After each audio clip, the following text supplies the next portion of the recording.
Hey, what's up, guys?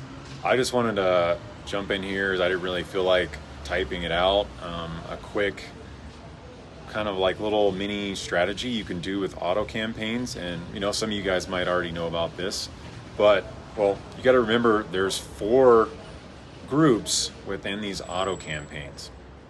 Okay, so there's four groups. There's a loose match, complementary, substitutes, and close match. So something to think about would be, why not split those up per group?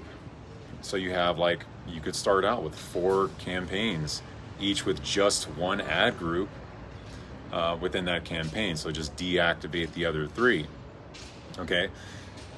This is something you can do to scale down the road, or it's something you can do from the beginning. So you could just start with one auto campaign for your product, and then once you see one's doing well, you look at the other ad groups within that auto campaign that aren't doing anything, that Amazon's not giving any traffic to, and you split those out. You pause those within that particular auto campaign, and you move them.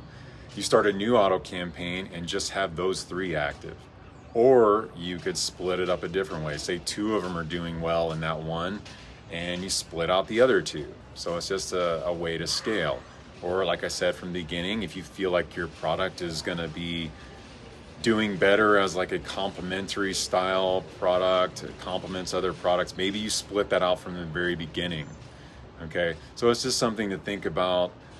Don't just set up one auto campaign or two auto campaigns and forget to bother. Just remember that there's those four subgroups in there that you can do something with. All right, so give that a shot. Hope that helps. All right, later.